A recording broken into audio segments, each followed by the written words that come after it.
जोपर्यंत चला आपण आता जरा वळूनच जाऊ. जरा अध्यात्मामध्ये शिरलं ना तुम्ही उठून जाचाल. नेम नाही तुमचा विठ्ठल.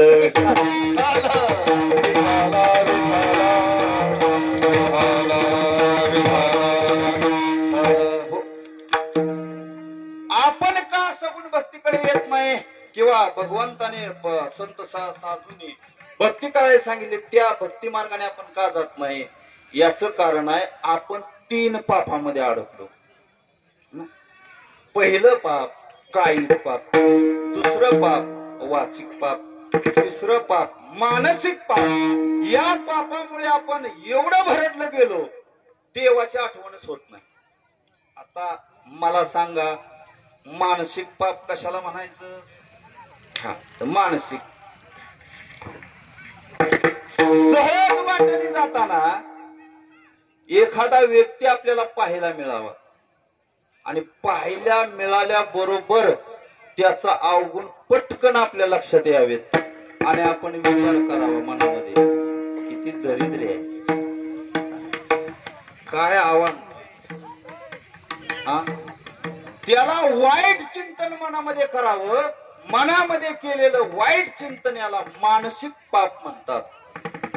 आणि वाचेला एखाद्याला अमंगल बोलणं त्याला वाचिक पाप म्हणतात.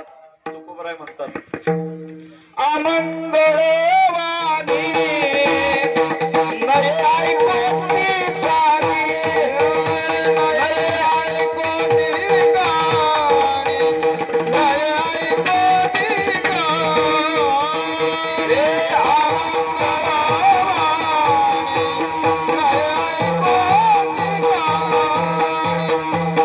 ऐकोती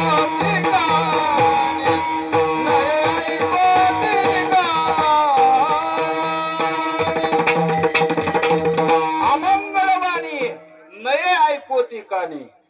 कानाने ती वाणी ऐकायचीच नाही कारण आपल्याला हे दोष लागतो. म्हणजे हे झालं वाचिक पाप. तर काय पाप म्हणायचं? बांधाने चालला जर का, बांधाने एखाद्याच्या चालला आणि चालला जात असताना एखाद्याचा ऊस आडवा येईल. कारण त्या बांधाने जाताना ऊसाची शेती, ऊस आडवाला आत शिरू मोडून टाकायचा ऊस. आठ शिराचा मोडून टाकायचे. एका सोबत 4 मोडायचे. एखादा वाटेने जाताना एखादा बैल आडवा बसला असेल किंवा कुत्र बसले असेल विनाकारण दगड उचलायचा आणि त्याला मारायचं. काय गरज आहे का? याला म्हणावं कायिक पाप. या पापातून आपण अजून बाहेर नाही. म्हणून किती जरी इथं येऊन बसला तरी बाळूमामाचं दर्शन होणार नाही. विठ्ठल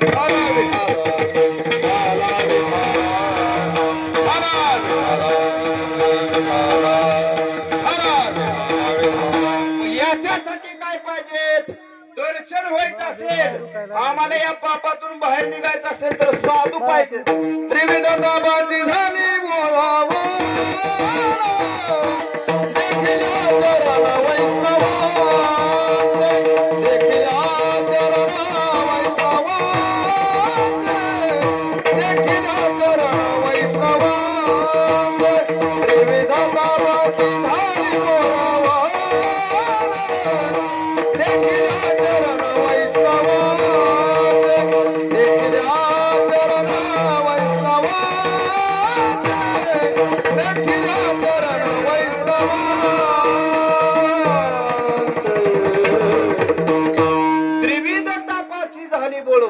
देखील आचरण वैष्णवाचे. मग भक्ती आपल्याला